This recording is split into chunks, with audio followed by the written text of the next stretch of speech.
کارشناسان حادثه‌های خونین اخیر در مرز تاجیکستان و قرقیزستان را نتیجه مشکلات جمع شده ساکنان محلی دو طرف مرز عنوان می‌کنند. به قول آنها مداخله نهادهای قدرتی قرقیزستان در بحث و گیردارهای ساکنان دو طرف مرز به آتش خشونت این بار هم روغن ریخت.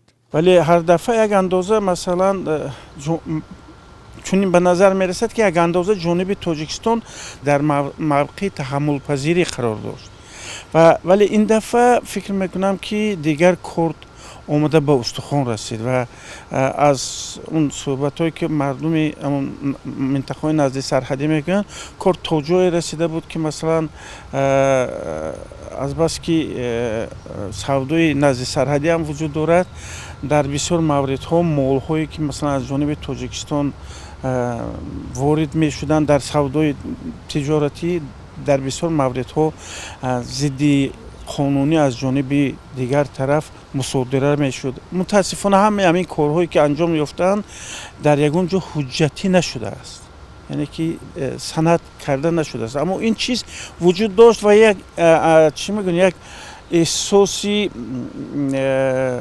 قصدگیری رو در بین آدم‌ها، در بین اونهایی که جبر دیدن ما وجود آورد و این تنش‌ها من فکر میکنم در همین زمینه یک اندازه اوج گرفتن.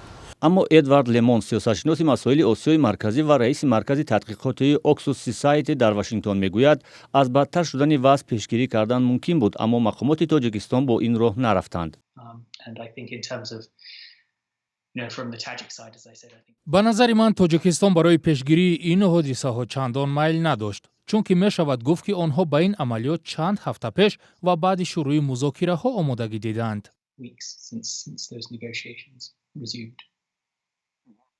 نعمت الله میرسعیدوف که سالهای زیاد مناقشه‌های مرزی در وادی فرغانه را پیگیری دارد، اوج خشونت‌های مرزی اخیر تاجیکستان و قرقیزستان را به اظهارات و اقدامات تحریک دهنده اخیر رهبریت و مقامات امنیتی قرقیزستان ربط می‌دهد.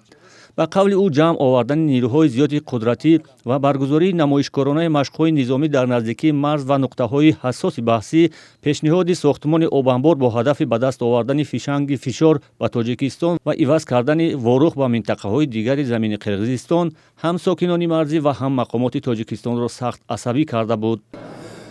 سیاستمداری که عقل و ادراک خوب دارد، وضعیت رو خیلی خوب میدوند، باید در نزد خودش پیش از همه مسئولیت نشان میداد، حسابات میداد که آیا جانب تاجیکستان به این راضی میشود یا نه. مردم واروخ 40,000 نفر قریب، اونها مگر راضی میشوند که شهروندی قرقیزستان قبول کنند؟ خیلی باید میدوند که همون طبع جامعه در اونجا میدوند که هیچ وقت قرقیز هم شهروند تاجیک شدن نمیخواد، تاجیکستان شدن نمیخواد و تاجیک هم شهروند قرقیزستان شدن نمیخواد. با گفته نبی یوسفوف مسئول پایگاه تحلیلی نقطه تیجی، مناقشه اخیر را هم ساکنان قرقیزستان تحریک داده در آغاز نظامیان قرقیز به دهات مرزی تاجیکستان با سلاح حمله کرده نخستین ساکنان تاجیکستان را زخمی و به قتل رسانیدند.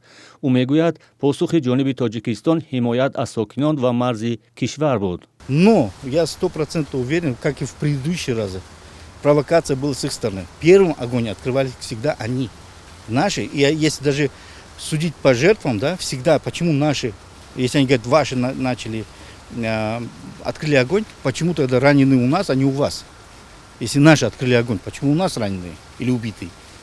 Кстати, вранье с их стороны тоже многократно проводилось. اما ادوارد لمون سیاستشناس مسائل آسیای مرکزی و رئیس مرکز تحقیقاتی اکسوس سوسایتی در واشنگتن میگوید به منفعت مقامات تاجیکستان بود که دقت مردم به طرف دیگر برده شود.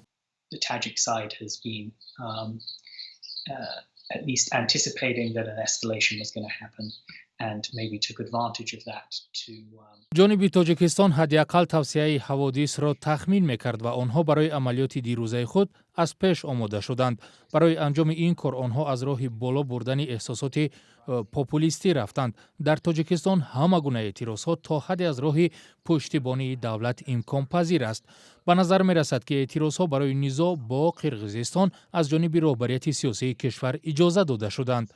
حکومت از این راه توجه مردم را از بحران داخلی اقتصادی کشور که با سبب پاندمی سر زده است ба сӯи дигар кашид. Tensions, with the view to perhaps distracting the population somewhat from domestic economic crisis resulting from the pandemic.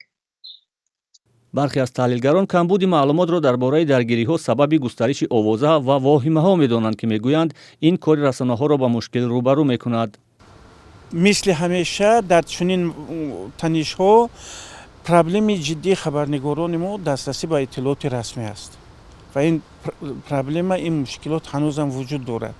Ин мушкилот дар ҳоле вуҷуд дорад, ки ҷониби дигар бо истифода аз ҳама гуна имкониятҳо дар сатҳи байналмилалӣ, дар сатҳи ҷаҳонӣ афкори оммаро ташаккул дода истодаанд ва онро дар замини ахборе ки худашон дар он ҷо ахбори дурӯғин, ҷаълӣ ҳам хеле зиёд аст, ташаккул дода истодаанд ва дар ҷавоби он аз ҷониби Тоҷикистон мутаассифона ҷавоби воқеӣ ва зарурӣ нест. тоҷикистону қирғизистон 970 километр марз доранд ва то ин дам 519 километри онро таъину аломатгузорӣ кардаанд.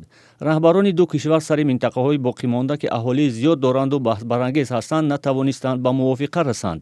баҳс сари обу замину чарогоҳ дар ин минтақаҳо дар солҳои гузашта вуҷуд дошт ва бо хунрезиву талафоти кам поён ёфтааст. чунин муноқишаи ҷиддӣ, ки бо ҷалби нерӯҳои мусаллаҳи ду тараф ва бо чунин талафоту хисорот сурат гирифта бошад, то кунун дида нашуда буд.